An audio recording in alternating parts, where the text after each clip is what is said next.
What's going on, gamers? We got some really good news here coming out of the new exclusive interview here in Kyoto by Shuntaro Furukawa, who's the president of Nintendo.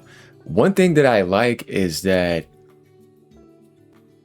his transparency and honesty is pretty damn good, and Nintendo once again is professional when it comes to video games and for knowing how to play the long term the right way. In this interview, we're going to find out things. Now, here's the thing. The original article is paywalled, so we're just going to get some highlights and talk about them. I looked at things, obviously. So, as it says right here, highlights provided by Nintendo Patents Watch on Blue Sky. Guys, here's some good things here we're going to be talking about. Switch 2, component costs, and RAM supply, where you're like, oh snap, this is going to get interesting. Yeah, it is. Anime plans, future software, and more. Yeah, like, comment, subscribe. Stick around. This is going to be an interesting one because I have some stuff to talk about in alignment with when it comes to PlayStation as well, and maybe Xbox. It just depends. So going down here, we got highlights here by Mr. Furukawa saying, Kyoto Shimbun scored an exclusive interview with Furukawa. It's paywalled, so I'll share only some highlights. Subscribe if you'd like to support real journalism. Switch 2 supply has stabilized globally, except Japan needing a bit more time to meet demand. To meet demand. Blah, blah, blah. Yeah, it is pretty crazy like that. Here's the thing too, guys. Like, I hate paywalled articles. Yeah.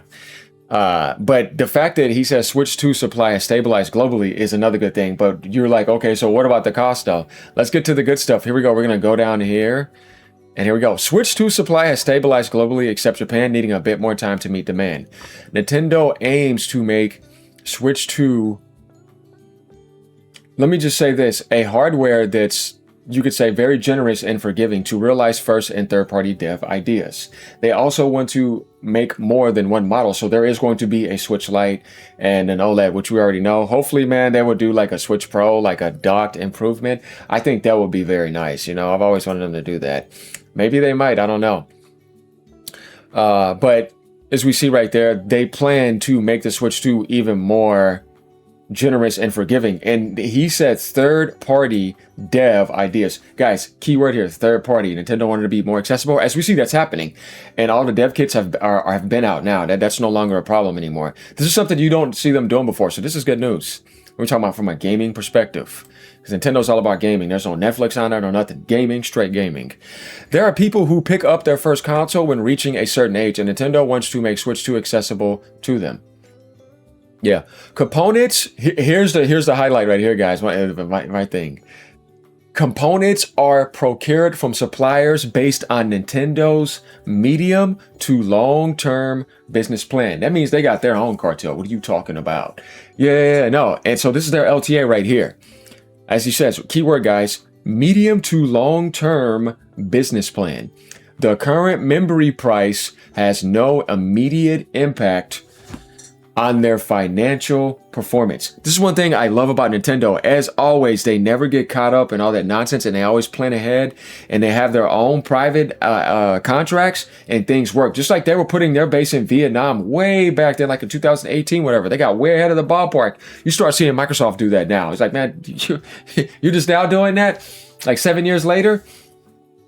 Yeah. So, guys, that means that the Switch 2 can possibly stay at $450 this year, and there could be no price hikes. Because if things are supposed to be going up for RAM, and this is the thing, like if Nintendo is so anti-consumer, this would not be stated here.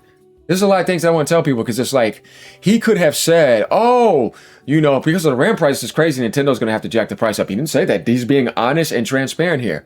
The current memory price has no immediate impact on their financial performance. That's an honest, transparent statement. We have our own supply. But he says, however, we must monitor the situation closely. That is honest. There's no way to lie about that. I like this honest transparency. Because if you wanted to kind of lie, you'd be like, yeah, Nintendo is seeing how crazy memory prices are right now, and we're thinking about, you know, adjusting the price. Because that thinking about, he didn't say any of that. No. So it seems like the Switch 2 could be fine. And then we know Sony's fine all the way till mid-2026 this year. But they haven't said anything either, but I can't wait to see what they have to say.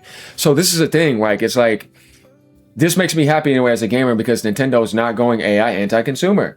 and just jumping in just to jack the price up. If that was the case, the Switch would have been $500. It hasn't went up. Just like their online for $19.99 has not went up.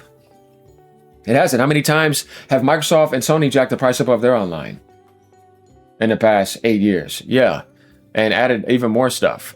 When asked about price increases, Furukawa gave a PR-savvy reply. I cannot comment on hypotheticals. He's playing, the game smart there.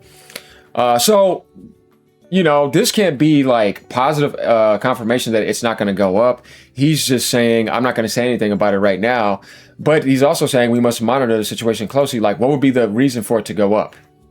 Everybody would be thinking just everything else, memory prices, right? But he's saying he's just not going to comment. So I think Nintendo wants to build themselves a solid foundation and at least get to like 40, 50 million before they even think about that. Because they said that before, that their goal is to do that, and they got their long-term supply. So why would Nintendo need to jack the price up?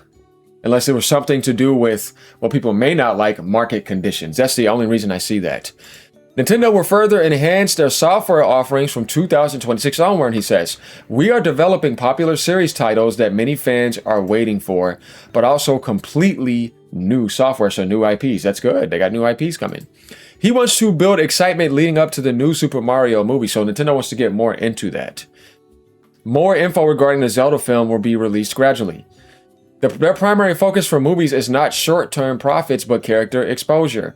They like to establish a system to release more films beyond these two. That's good. So, I mean, that's what I mean. Like, we need that. We see Sony was initiating and stuff like that. Microsoft got into it as well with Xbox.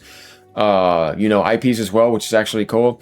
And then we see him saying when asked about anime streaming, Furukawa said that it'd be challenging to reach that point, but follow with an investor-friendly hedge. If we can create works uniquely Nintendo, it'd be good in the future. I just love that identity that they have. They're still going to do that because that matters. Nintendo Museum, as we see, reached 500,000. They want to increase that. And then Furukawa thinks that its importation to build a strong financial foundation so that employees can take time to refine creations until themselves are satisfied without being pressured by short-term business results. See, this is what I like. They're still choosing, even to this day, what he just said is, what we want is a strong financial foundation so that Nintendo is so good and profitable that employees can take the time to refine creations that they are satisfied with, rather than pressuring them for short-term profit. Just profit, AI, all that. No, Nintendo's not doing this. You see what I mean? They remain Nintendo. That's one thing I like about this. This is awesome. Obviously, they had their things with $80 and stuff. Yeah, I know that. But we're talking about right here, right now, in the most ridiculous times. We see every company trying to jack the price up and manipulate in Western society, right? The Western capitalist society. Then you see Nintendo coming out not doing that and being honest and transparent with you. Once again, leading and showing how to do things the correct way, and then saying we're not going for short-term business profit here to screw over our employees and lay them off. And memory supply is stable. So this guy's CW Sausage comes here and says there are people who pick up their first console or who wants to make Switch 2 accessible to them. Switch 2 Lite makes sense. Components are procured for suppliers. That sounds good, at least in terms of 2026. I would expect a price increase. Possible. I hope not. Furukawa thinks that it's important to build a strong financial foundation so that employees can take time to refine creations. And he says, right here, preach. Yeah, I mean, because that's very important. You know what I mean? You want to be like a family. Nintendo will further enhance their software offerings 2026 and on. Interesting, and the new ones especially, but I'll take them all. I'm loving my Switch 2 and I want to buy more games for it. Pretty standard Nintendo answers with a slight hint at a cheaper Switch 2 model for a younger audience, and that they might bring more IPs to the big screen. Why they'll always be the GOAT, because he's talking about not pressuring your developers and allowing them creative freedom, 100%.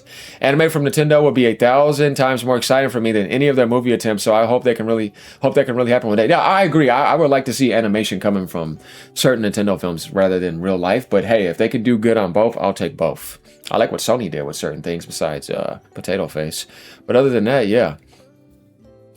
I mean, they have a lot of potential here. So you guys let me know what you think about this. This isn't, once I said the interview here by Furukawa, I'm kind of happy that they're being honest and that they're not trying to manipulate you for this memory nonsense. So like, comment, subscribe, leave a comment down below. Later, y'all. As you know it, bringing you episodes every day.